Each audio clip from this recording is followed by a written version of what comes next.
আসসালামু আলাইকুম ওয়া রাহমাতুল্লাহ। প্রিয় পঞ্চম শ্রেণীর শিক্ষার্থীরা, তোমাদের গণিত বইয়ের ৩৫ পৃষ্ঠা এবং ৩৬ পৃষ্ঠা নিয়ে আজকে আলোচনা করব। তো চলো শুরু করা যাক। ৩৫ পৃষ্ঠা দেখো, কিভাবে কোনো সংখ্যাকে মৌলিক গুণনীয়ক বা মৌলিক উৎপাদকে প্রকাশ করা যায়। তো এখানে লেখা আছে, সজীব তাদের বাগানের আমগুলো থেকে আলাদাভাবে নিম্নরূপ সংখ্যক আম পারল। এই যে ৪, ৪টি, ৭টি, ১২টি, ২১টি, ৩৬টি, ৩৭টি, ৪৩টি, ৪৯টি, ৫৭টি, ৫৯ আর কত ৬৩ এইরকম আম পেড়েছে। হ্যাঁ, আমের সংখ্যা কিন্তু এগুলো, ঠিক আছে? এখন বলা হচ্ছে আমের সংখ্যা ব্যবহার করে নিচের ছক পূরণ করতে বলেছে। এখানে বলা হয়েছে ২টি গুণনীয়ক রয়েছে এরূপ আমের সংখ্যা। তো দেখো এখানে যে সংখ্যাগুলো রয়েছে, হ্যাঁ, যে সংখ্যাগুলোর মাত্র ২টি করে গুণনীয়ক থাকবে সেই সংখ্যাগুলো হলো মৌলিক সংখ্যা। যেমন এখানে ৪ কিন্তু যৌগিক সংখ্যা, কারণ ৪ এর কিন্তু ২ এর বেশি গুণনীয়ক রয়েছে, ১, ২, ৪। আর ৭ এর হলো একমাত্র ২টি গুণনীয়ক রয়েছে, ২টি। কিভাবে? এই ৭কে ১ দিয়ে ভাগ যায় আর হলো ৭ দিয়ে ভাগ যায়। আর কোনো সংখ্যা দিয়ে ৭কে ভাগ করা যায় না। তাই হলো ৭ এখানে মৌলিক সংখ্যা। তো এখানে ২টি গুণনীয়ক রয়েছে, মানে কোয়ান্টার। দেখো এখানে ২টি করে গুণনীয়ক রয়েছে, এমন সংখ্যা হলো এই ৭ পাবো, এখানে লিখে দেখাই ৭। তারপরে এখানে হচ্ছে তোমার এই যে ৩৭ হবে, এরপরে ৪৩, ৫৯ হবে, আর তো নাই, এই কয়টা। দেখো এগুলা সংখ্যা হলো মৌলিক সংখ্যা। ৭, ৩৭, ৪৩, ৫৯ মৌলিক সংখ্যা। এই যে ৭, ৩৭, ৪৩, তারপরে ৫৯, এগুলো হলো মৌলিক সংখ্যা। আর বাকি সব সংখ্যাগুলো হলো যৌগিক। তো বাকি কি ৪, এর ২টির অধিক গুণনীয়ক রয়েছে এরকম আমের সংখ্যা হলো এই যে ৪, ৪ হবে, ১২, ২১, ৩৬, তারপরে ৪৯, ৫৭, ৬৩। আশা করি বুঝতে পেরেছ। এরপর দেখো সংখ্যাগুলোর মধ্যে কোনগুলো মৌলিক কোনগুলো যৌগিক তা বের করো। আমি তো কিছুক্ষণ আগে বলেই দিলাম যে এই যে ৭, ৩৭, ৪৩, ৫৯ এগুলো হলো মৌলিক সংখ্যা। আর ৪, ১২, ২১, ৩৬, ৪৯, ৫৭, ৬৩ এগুলো কিন্তু যৌগিক সংখ্যা। তো এখন এখানে লিখতে বলছে যে ৭ এত সংখ্যা, এই যে ৭, ৩৭, ৪৩, ৫৯ এখানে হবে ৭ তো লিখছি, তারপর কি হবে ৩৭ হবে, ঠিক আছে? এরপর ৪৩, তারপর কত ৫৯। এই সংখ্যাগুলোর ২টি করে গুণনীয়ক রয়েছে। কয়টি করে? ২টি করে। তাই এগুলো মৌলিক সংখ্যা। আমের সংখ্যাগুলোর মধ্যে মৌলিক সংখ্যা ছাড়া বাকি সকল সংখ্যা যৌগিক সংখ্যা। এখানে কি হবে, এটা যৌগিক লিখতে হবে, ঠিক আছে? এটা হলো যৌগিক সংখ্যা, যা একাধিক মৌলিক সংখ্যার গুণফলের সমান। যেমন দেখো এই ৪কে মৌলিক উৎপাদকে ভাঙলে দেখো এখানে ২টা ২ পাওয়া যাবে। আর ১২কে ভাঙলে দেখো ৬ দুগুণে ১২, আবার ৬কে ২ দিয়ে ভাগ যায়, ৩ দুগুণে ৬, দেখো ৩ দুগুণে ৬। হ্যাঁ, আর ৩৬কে দেখো ১৮ দুগুণে ৩৬, ১৮কে আবার দেখো ২ দিয়ে করলে ৯ দুগুণে ১৮, ৯কে আবার ৩ দিয়ে যায়, ৩ ৩কে ৯। তা ২ গুণ ২ গুণ ৩ গুণ ৩ এগুলা হলো ৩৬-এর মৌলিক উৎপাদক। মৌলিক উৎপাদকে বিশ্লেষণ করা হয়েছে আর কি। ৪৯ দেখো ৭ গুণ ৭। তো এই পদ্ধতিকে, যেটা দেখানো হয়েছে, এই পদ্ধতিকে বলা হয় মৌলিক গুণনীয়ক বা মৌলিক উৎপাদকে প্রকাশ। এর প্রত্যেকটি গুণনীয়ককে বলা হয় মৌলিক গুণনীয়ক বা মৌলিক উৎপাদক। এরপর দেখো নিচের সংখ্যাগুলোকে মৌলিক সংখ্যার গুণফল হিসেবে প্রকাশ করতে বলেছে, ১৮, ২৭, ৩২ এবং ৫৬। তো দেখো এই ৪টা সংখ্যা আমি তোমাদের খাতায় করে দেখাচ্ছি। প্রথম সংখ্যাটি কত? ১৮। ১৮কে মৌলিক সংখ্যার গুণফল আকারে প্রকাশ করব। তাহলে দেখো লেখার নিয়মটা হলো এইভাবে লিখবে, ১৮ প্রথমে দেখব ২ দিয়ে ভাগ যায়, দেখো ৯ দুগুণে ১৮, আবার ৯কে ৩ দিয়ে ভাগ যায়, ৩ তিরিকে 9। সুতরাং এই যে 18কে ভেঙে কি পেলাম দেখো, 2 গুণ 3 গুণ 3। এগুলাই কিন্তু মৌলিক, এটাকে বলা হয় মৌলিক উৎপাদকে বিশ্লেষণ বা মৌলিক সংখ্যার গুণফল আকারে প্রকাশ। এটাই কিন্তু অ্যান্সার হবে, ঠিক আছে। এরপর দেখো 2 নং, 2 নংয়ে ছিল কত, 27। সেমভাবেই লিখবো এটা। তো 27-এর দেখো 27কে 2 দিয়ে ভাগ যাবে না, 3 দিয়ে যাবে। 3 নং 27, এই 9কে আবার 3 দিয়ে ভাগ যাবে, 3 3-কে 9। সুতরাং তাহলে 27কে ভেঙে কি পেলাম, 3টা 3 পেলাম, 3 গুণ 3 গুণ 3। এটাই কিন্তু উত্তর হবে। এটাকে বলা হয় মৌলিক উৎপাদকের বিশ্লেষণ বা মৌলিক সংখ্যার গুণফল আকারে প্রকাশ। এরপর 3 নং, 3 নংয়ে আছে 32। সেমভাবেই আমরা করব অঙ্কটা। তো দেখো 32-কে 16 দুগুণে 32, এরপর 8 দুগুণে কত, 16, আবার দেখো 4 দুগুণে 8, এরপর আবার দেখো 2 দুগুণে 4।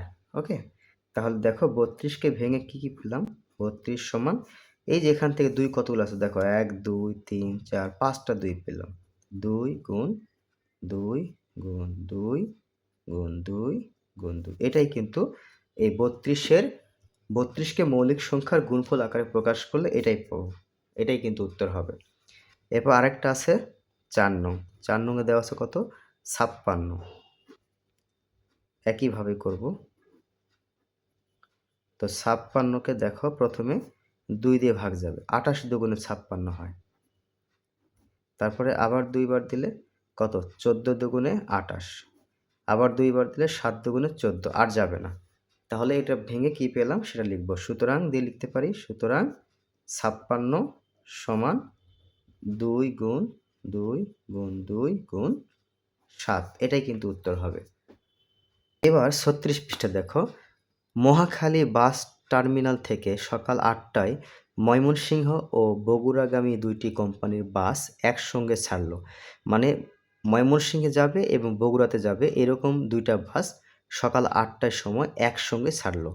ময়মনসিংহ ও বগুড়াগামী বাসগুলো যথাক্রমে 12 মিনিট, অর্থাৎ ময়মনসিংহে যে বাস যায় সেই বাসগুলো 12 মিনিট পর পর ছেড়ে যায়, আর বগুড়াগামী অর্থাৎ বগুড়ার দিকে যে বাসটা যায় সেই বাসগুলো হলো 15 মিনিট পর পর ছাড়ে, ঠিক আছে। উক্ত 2টি কোম্পানির বাস, মানে এই 2টা কোম্পানির বাস ন্যূনতম কতক্ষণ পর আবার একসঙ্গে ছাড়বে। তো সকাল 8টায় তো একসঙ্গে ছেড়ে গেছে, তাই না। এখন এরপরে কোন সময় আবার একত্রে ছাড়বে, তো এটা নির্ণয় করতে হবে। তো চলো এই অঙ্কটা আমি তোমাদের খাতায় করিয়ে দেখাই। তো ময়মনসিংহ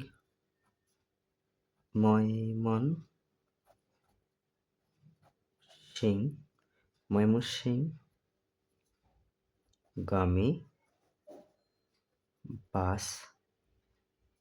বাসটি কত মিনিট, 12 মিনিট, 12 মিনিট পর পর ছাড়ে, ঠিক আছে। এই যে পর পর কি ছাড়ে। ময়মনসিংহগামী যে বাসটি সেটা 12 মিনিট পর পর ছাড়ে, আর বগুড়াগামী যেটা, বগুড়াগামী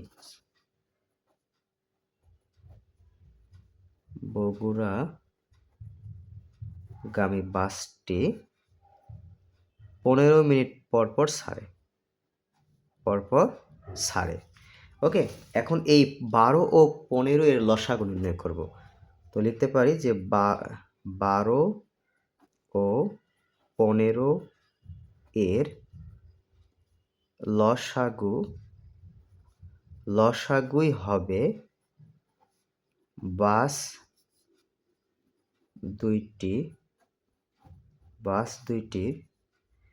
দুইটির একসঙ্গে বা একসাথে, একই কথা, একসাথে ছাড়ার সময়। অর্থাৎ এই দুইটা সংখ্যার লসাগু যেটা হবে সেই লসাগুটা তত মিনিট পর পর এই বাস দুটি একসাথে ছাড়বে, ঠিক আছে। তো লসাগু নির্ণয় করি, কত, 12 আর হলো 15 এর লসাগু নির্ণয় করব। দেখো 2 দিয়ে ভাগ যাচ্ছে না, 2 দিয়ে 12কে ভাগ যায় কিন্তু 15কে যায় না। তো তো 3 দিয়ে যাও, 3 4 12, 3 5 15, আর হবে না, যাবে না, সুতরাং লসাগু লসাগু এই 3 গুণ 4 গুণ 5। তো এটা গুণ করে দিব, গুণ করলে 3 4 12, 5 12 60, তাহলে কত পেলাম 60। আর আমি কি বলেছিলাম যে লসাগু যেটা হবে তত। তো দেখো 60 মিনিট হয়ে গেল, তো 60 মিনিট মানে 1 ঘন্টা। ওকে, এখন লিখতে পারি সুতরাং বাস দুইটি 60 মিনিট 60 মিনিট বা 1 ঘন্টা পর পর 1 ঘন্টা পর পর একসাথে ছাড়বে। ঠিক আছে, অর্থাৎ 1 ঘন্টা পর পর দুটা কোম্পানি বাস একসাথে ছেড়ে যাবে। এখন বলা হয়েছে সকাল 8টায় তো একসাথে ছাড়ে, এখন এর পরবর্তী কোন সময়, তাহলে এখানে লিখতে পারি যোগ করলে হবে। হ্যাঁ, এটা এই 1 ঘন্টা সকাল 8টার সঙ্গে যোগ করে দিতে হবে। তো এখন লিখতে পারি যেহেতু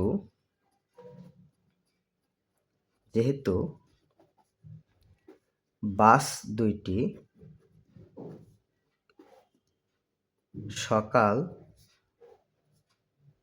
8টায় কি করে একসঙ্গে ছাড়ে, তাই না, একসাথে ছেড়ে যায়, মানে সকাল 8টায় একসঙ্গে ছেড়ে যায়, তাহলে এই সকাল 8টার সঙ্গে 1 ঘন্টা যোগ করতে হবে। এখন লিখতে পারি সুতরাং পরবর্তীতে বাস দুইটি আবার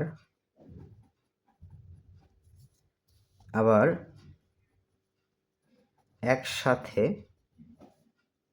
কি ছাড়বে, কতটায় এটা যোগ করতে হবে।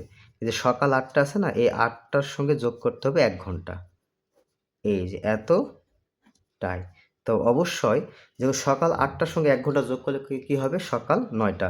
এখানে অবশ্যই তোমাদের সকাল 9টা লিখে দিতে হবে, সকাল 9টা। এটাই কিন্তু উত্তর। আমাদের প্রশ্নে বলেছিল যে ন্যূনতম আবার কতক্ষণ পর বা কখন, ন্যূনতম কতক্ষণ পর আবার বাস দুটি একসঙ্গে ছাড়বে, এই যে সকাল 9টায়। এবার দেখো মৌলিক গুণনীয়কের সাহায্যে 8 ও 10-এর লসাগু নির্ণয় করতে বলেছে। ঠিক আছে, মৌলিক গুণনীয়কের সাহায্যে।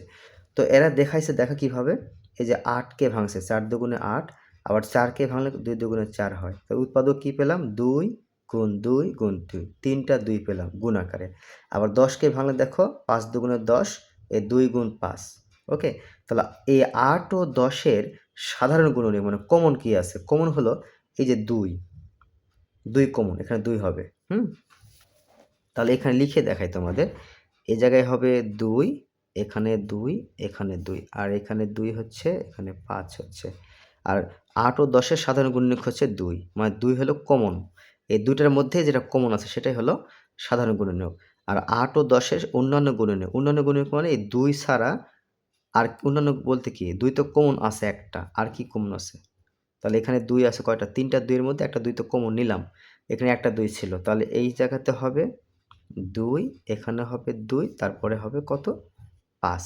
ঠিক আছে, অন্যান্য মানে কি, এই কমনটা বাদ দিলাম, দেওয়ার পরে এখানে 2 আরও 2টা রয়ে গেছিল, আর এখানে 5। এরপরে সুতরাং 8 ও 10-এর লসাগু।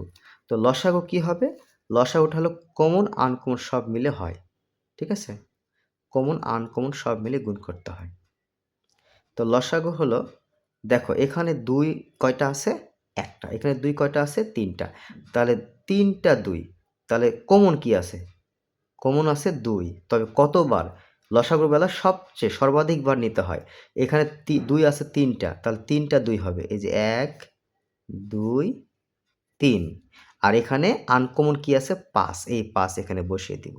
তো এখন এগুলা গুণ করলে উত্তর হয়ে যাবে, দেখো 2 দুগুণে 4, 4 দুগুণে 8, 5 8 40, এই যে, তাহলে আমরা কি পেলাম, 8 ও 10-এর গুণনীয়ক লসাগু কত পেলাম, 40। এটাই কিন্তু উত্তর। ঠিক আছে, এখন দেখো আমি এটা তোমাদের খাতায় সুন্দর করে সাজিয়ে করে দিচ্ছি। চলো, মৌলিক গুণনীয়কের সাহায্যে কীভাবে লসাগু নির্ণয় করতে হয়।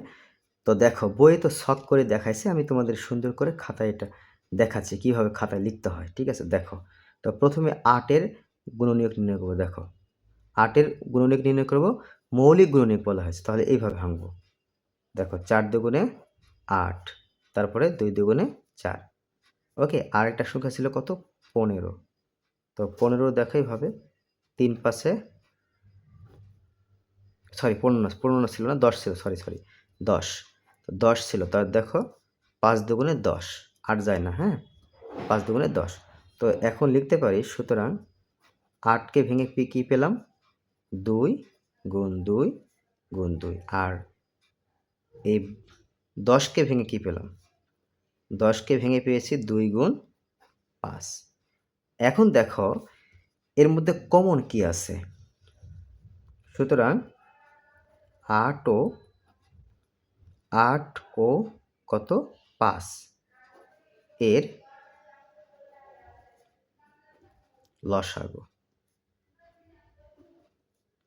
তো লসাগু দেখো, আমি একবার করে দেখাচ্ছি। লসাগুটা হবে এরকম, কমন আনকমন মিলেই কিন্তু লসাগু হয়।